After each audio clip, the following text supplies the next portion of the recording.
Assalamu alaikum. I'm Daniel Mohammed Salim, instructor of mathematics at Arise Learning Net. तो आज के इस video lecture में हम क्लास 9 एंड मैट्रिक यानी कि क्लास 9 और क्लास 10 का मैथमेटिक्स का सब्जेक्ट स्टार्ट करेंगे for the group of science यानी कि फॉर ओनली साइंस ग्रुप। ठीक है, सिंध बोर्ड और Karachi board you can say. ठीक है, बट इट्स नॉट कंपलसरी कि अगर आप इस बोर्ड से ताल्लुक़ नहीं रखते तो आप ये वीडियो नहीं देख सकते। You can watch it because the topics are related to all over the world. Like here we are having a chapter sets. Set तो सबके लिए एक ही है ना भाई, चाहे आप इंडिया में हो, चाहे पाकिस्तान में हो, चाहे बांग्लादेश में हो। Set is same. If you know the language then it will be good for you to understand. No problem at all. Let's start. तो ये जो वीडियो है ना वो आप क्लास 9 वाला भी देख सकता है, क्लास मैट्रिक वाला भी देख सकता है, इस ईयर के लिए ओनली।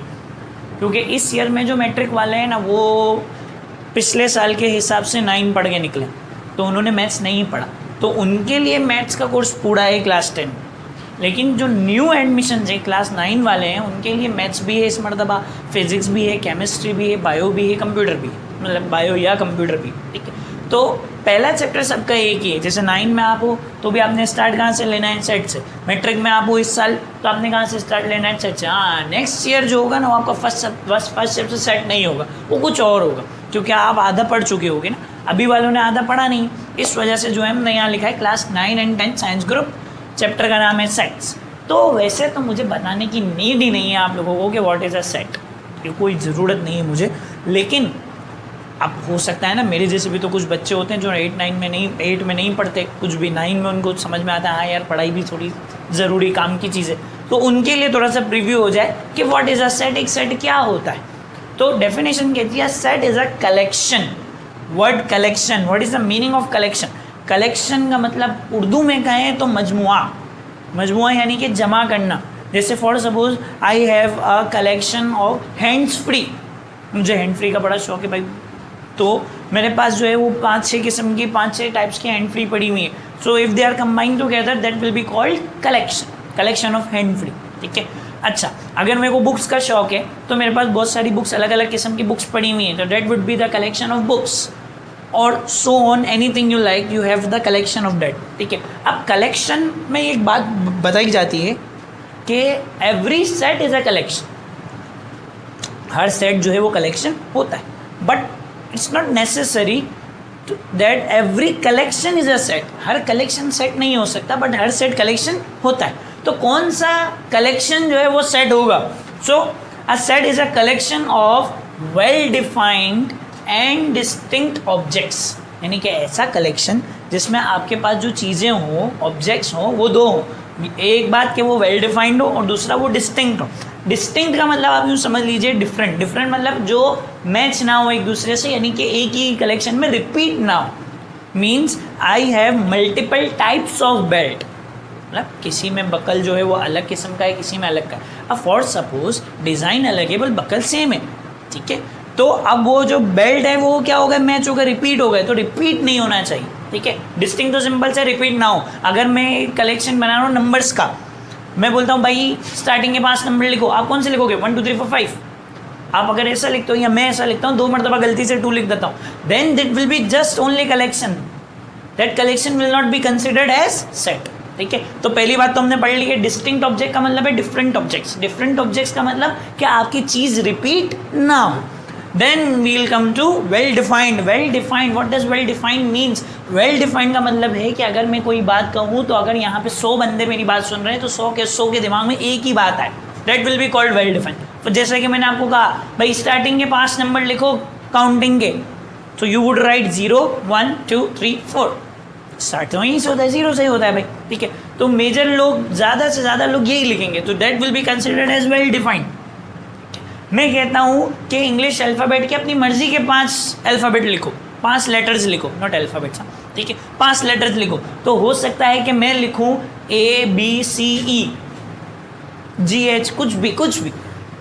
आप कुछ और लिखोगे, तीसरा बंदा कुछ और लिखेगा। अगर 100 स्टूडेंट्स इस वक्त मेरी बात सुन रहे हैं तो 100 के 5 सेम अल्फ़ाबेट्स लिखेंगे नहीं, तो that will be not called well defined. ठीक है, वेल डिफाइंड क्या होगा कि हाँ मैं कहूँ भाई बताओ 5 वॉवेल्स लिखो, अब 5 वोवेल्स तो सबकी नज़र में एक ही होते हैं। कितने होते हैं भाई? वोवेल्स 5 ही होते हैं। कौन कौन से होते हैं? ए, ई, आई, ओ, यू। देखिए ज़्यादा से ज़्यादा क्या फ़र्क आएगा? ऑर्डर चेंज हो जाएगा, कोई यू पहले लिख देगा, कोई ओ बाद में लिख देगा। इट्स नॉट एन इशू, ठीक है। तो पहली बात क्या हो गई? Well defined. वेल डिफाइंड क्या है? वेल डिफाइंड का मतलब कि सारे लोग एक ही जैसा सोचें, ठीक। अब मैं जैसा आपको कहता हूँ कि आप क्या करें कि मेरे लिए एक कलेक्शन बनाएं, लिस्ट करें नंबर्स को, जिसमें आप 1 से लेकर 10 तक के इवन नंबर्स लिखें, ओनली इवन नंबर्स, ठीक है। तो आप क्या लिखो? सोच लो। 2 करेक्ट, 4, 6, 8। अगर मैंने लेस देन 10 कहा होगा तो 8, अगर मैंने इक्वल टू 10 कहा होगा तो 10 भी आ जाएगा उसमें, ठीक है। अगर आप जाके किसी और से पूछो कि भाई इवन नंबर बताओ 1 से 10 के बीच में, वो यही बताएगा 2, 4, 6, 8, तो that will be called well defined. Instead of क्या आप उनसे जाके पूछिए कि भाई 1 से 10 में कोई अपनी मर्जी के 4 नंबर बताओ, तो क्या ऐसा ज़रूरी है कि 4 नंबर आप जो सोचो वही वो 4 नंबर बताए? नहीं। तो अगर ज़रूरी नहीं है तो वो वेल डिफाइंड कंसिडर नहीं होगा। तो ऐसा कलेक्शन जिसमें जो आपने ऑब्जेक्ट डाले, ऑब्जेक्ट को कभी कभार एलिमेंट भी कहते हैं, और we can say members. Members means मतलब मेंबर्स, एलिमेंट और ऑब्जेक्ट्स क्या होते हैं? जो सेट के अंदर हो, ठीक है ना। अच्छा, तो ऐसा कलेक्शन जिसमें जो ऑब्जेक्ट हो उसमें 2 खासियत हो। पहला कि वो रिपीट ना हो रहा हो, यानी कि डिस्टिंक्ट हो, ठीक है। दूसरा कि वो वेल डिफाइंड हो, यानी कि सबके ओपिनियन से, सबके नज़रिए से एक ही हो, ठीक है। तो उसको हम सेट कहते हैं। अब पढ़ गया भाई, समझ में आ गया हमको सेट क्या होता है। क्या मतलब सर ऐसे बस ये लिख दिया ए, ई, आई, ओ, यू, ये सेट हो गया ना? सेट की रिप्रेजेंटेशन है। रिप्रेजेंटेशन कैसे है कि आप उसको कर्ली ब्रैकेट में डाल देते हो, नाउ इट्स अ सेट, ठीक है। व्हाट इज मतलब क्या बोलेंगे उसको? What is it be called? क्या बोलेंगे हम इसको? भाई ये एक सेट है किसका? वोवेल्स का, ठीक है।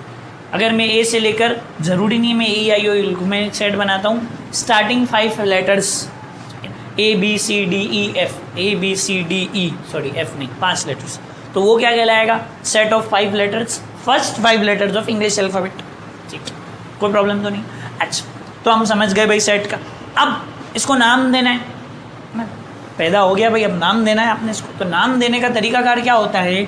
नाम देने का मेथड क्या होता है कि आप इसका नाम जो है वो कैपिटल लेटर से देंगे, नॉट फ्रॉम स्मॉल लेटर, ठीक है।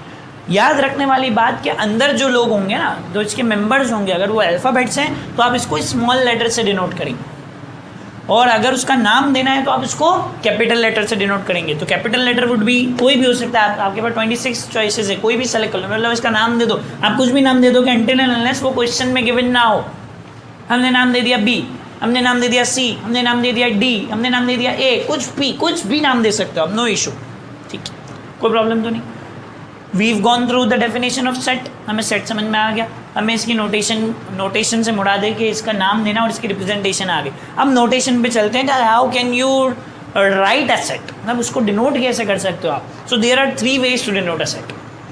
नंबर 1, जैसा कि हमने अब तक बात की कि आप डायरेक्ट अपने ऑब्जेक्ट्स को इनलिस्ट कर दो। ये जैसे फर्स्ट वे क्या है इसका? ए इज इक्वल टू 1, 3, 4। ए क्या है? इसका नाम है। इसके अंदर हमने मेंबर्स कौन से डाले? 3 डाले, 1, 3, 5, ठीक है, कोई प्रॉब्लम तो नहीं। अच्छा, अब डायरेक्ट अगर आपने मेंबर्स का नाम मेंशन कर दिया है, then that will be called tabular form, ठीक है, tabular form of a set. Tabular form में हम क्या करते हैं? डायरेक्ट जो ऑब्जेक्ट होता है ना उसको डायरेक्ट डाल देते हैं, कोई डिस्क्रिप्शन नहीं, कोई कुछ भी नहीं, ठीक है। दूसरा तरीका जो इसी के नीचे लिखा हुआ है, क्या है भाई? The set of positive odd number less than 6। ये क्या है? ये वही बताओ, बात तो वही है ना। देखो, ऐसा सेट बनाओ जिसमें पॉजिटिव ऑड नंबर हो, ठीक है। Odd numbers, what are odd numbers? Odd numbers को हम यूँ कहते हैं जिनका पेयर ना बने। Like I gave you the number 4, ठीक है। आप क्या इसका पेयर बना सकते हो? Yes you can. 2 के 2 बन जाएंगे pair. If I give you the number 6 तो 3 पेयर बन जाएंगे। अगर मैं 8 दूँ तो 4 पेयर बन जाएंगे। But if I give you the number 3, now you can not make them in pairs, right. तो 2 का 1 पेयर बनेगा, 1 रह जाएगा। If I give you the number 5 तो 2 के 4 पेयर, यानी 2 के 2 पेयर बनेंगे, 4 हो जाएंगे, 1 रह जाएगा। तो that are considered as odd. अगर इसको और अच्छा ले लें और आसान ले लें तो मैथमेटिक्स तो ईजी सी है ना भाई, इसमें कोई टेंशन ही नहीं है। तो हम क्या कहते हैं? मल्टीपल ऑफ 2 आर इवन, ठीक है। मल्टीपल ऑफ 2 जो 2 के टेबल में आ रहे हैं वो इवन है। And which are not multiple of 2, जो 2 के टेबल में नहीं आ रहा है वो कौन है? ऑड। सिंपल। जैसे 1 2 के टेबल में नहीं आता, 3 2 के टेबल में नहीं आता, 5 2 के टेबल में नहीं आता, 7 2 के टेबल में नहीं आता, 9 2 के टेबल में नहीं आता, 11 2 के टेबल में नहीं आता, 13 2 के टेबल में नहीं आता, तो सोन ज़्यादा जाएगा। ठीक है, बात वही हो जाती है। So here we are, a is equals to 135, इसमें हमने कोई डिस्क्रिप्शन नहीं लिखी, तो ये कौन सी फॉर्म है भैया? Tabular form.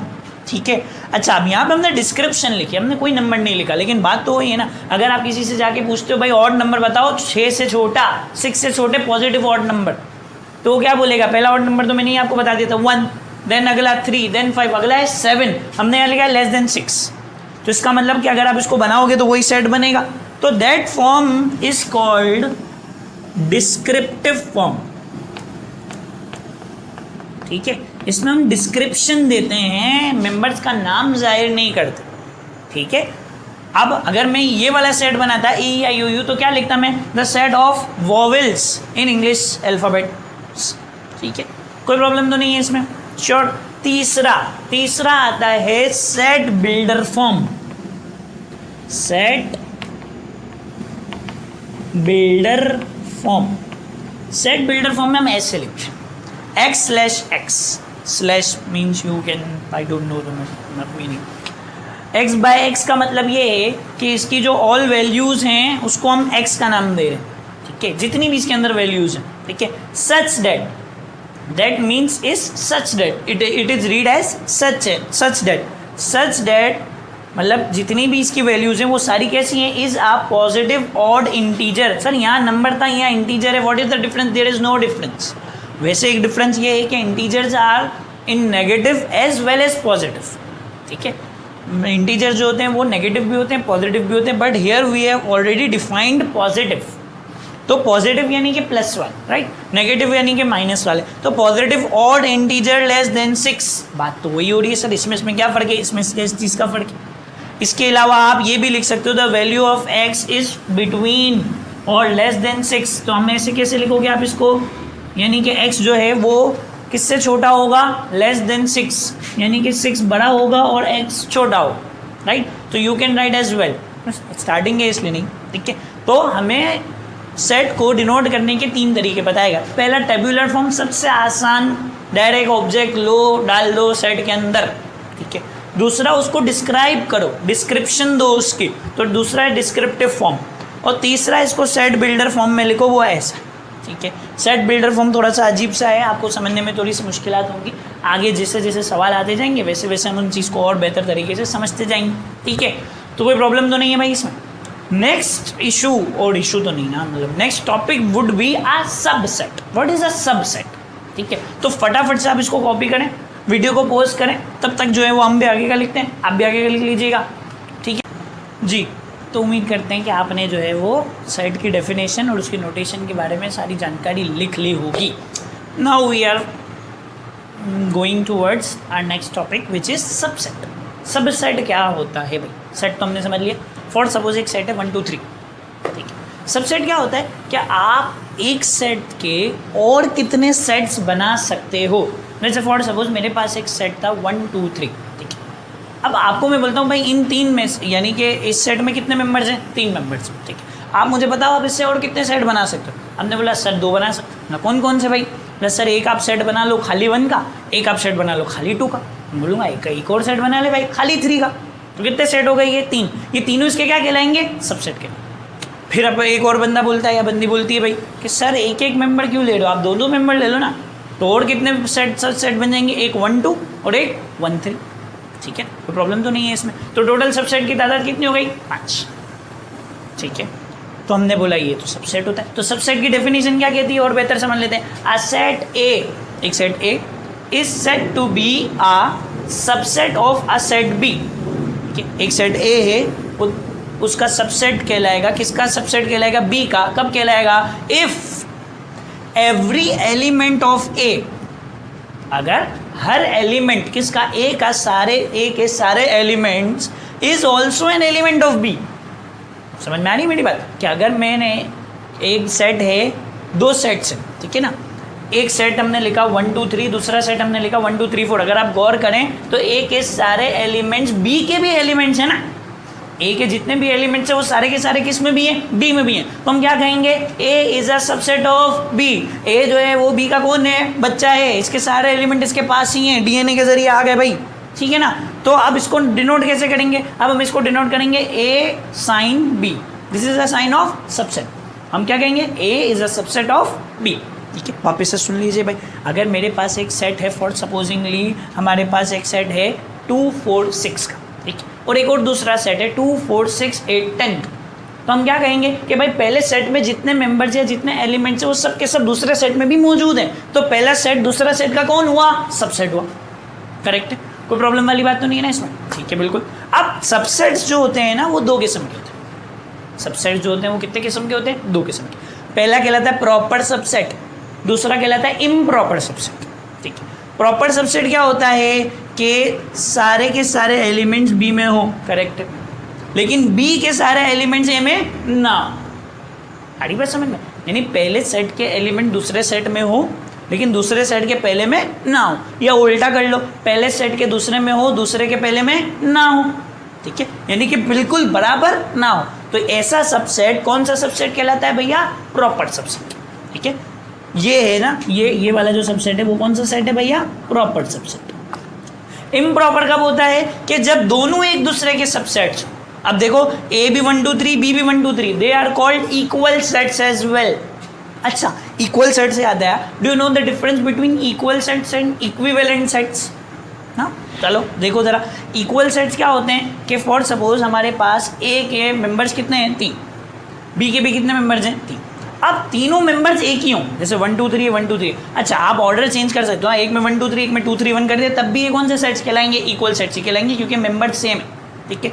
अच्छा, अब इक्विवेलेंट सेट्स क्या होते हैं कि फॉर सपोज मैंने एक और सेट ले लिया सी, उसमें मैंने लिखा ए बी सी, ठीक है। अब ये सी और ये ए जो है वो इक्वल सेट्स नहीं है बल्कि इक्विवेलेंट सेट्स हैं, ये सी और बी जो है वो कौन है, एक दूसरे के इक्विवेलेंट सेट्स हैं। तो what are equivalent sets which have same number of elements, इसमें कितने एलिमेंट्स हैं, 1 2 3, इसमें कितने एलिमेंट्स हैं, 1 2 3, तो ये दोनों एक दूसरे के कौन से सेट्स हुए, equivalent sets, because the members are not same, if the members are also same then they are called equal sets, ठीक है। इसको अपने पास लिख लीजिएगा, मेरे पास जगह नहीं, ठीक है। वापस से आते हैं अपनी बात पे, what is a subset, subset वो होता है कि भाई एक सेट के मेंबर दूसरे सेट में भी मौजूद हो, then the first set will be called the subset of the other, ठीक। अब हमने बात की कि सबसेट दो किस्म का होता है, प्रॉपर और इम्प्रॉपर। प्रॉपर क्या होता है कि पहले के दूसरे में मौजूद हो, दूसरे के सारे एलिमेंट पहले में मौजूद ना हो, then it will be called proper set denoted by this. Improper क्या होता है कि पहले और दूसरे दोनों के एलिमेंट पूरे दोनों में मौजूद हो, then this will be called improper subset. Improper subset को ऐसे डिनोट कर सकते, ठीक है।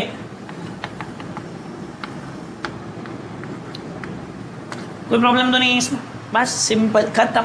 अब ये दो बातें आपने याद रखनी, ओनली 2 थिंग्स।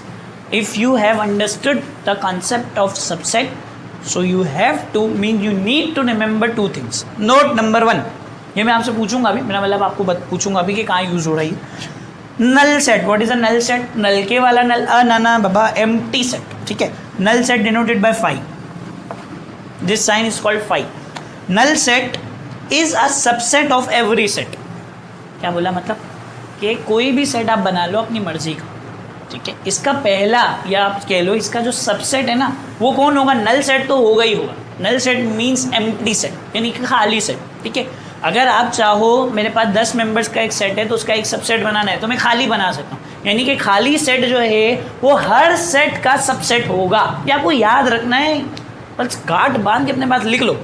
दूसरी बात याद रखनी, every set is a subset of itself, यानी कि हर सेट जो है वो खुद का भी एक सबसेट है। सर ये क्या मजाक, क्या मतलब बाप खुद का बेटा भी, करेक्ट, यही वाला हिसाब किताब। जैसे अगर मैं एक सेट लिख रहा हूँ 1 2 3, ठीक है, अगर मैं इसका सबसेट बनाना चाहता हूँ तो पहला सबसेट कौन सा बनेगा, खाली, एज आई मेंशन्ड, ठीक। और इसका एक और सबसेट का होगा, ये खुद 1 2 3 is also the subset of itself, therefore it is called improper subset, ठीक है। कोई प्रॉब्लम वाली बात तो नहीं है। उम्मीद है आपको सेट की डेफिनेशन, इसकी नोटेशन और सबसेट समझ में आया होगा। अब हम नेक्स्ट क्लास में क्या करेंगे, अब हम पढ़ेंगे सबसेट कैसे बनाए जाते हैं, ठीक है, और पावर सेट क्या होता है, यानी कि नेक्स्ट वीडियो लेक्चर में हम उसके बारे में बात करेंगे, how to construct a power set और how to construct all the subsets if you want. Okay, so stay tuned. फिर इंशाल्लाह मुलाकात करेंगे. दुआ में याद रखिएगा. अल्लाह हाफिज़.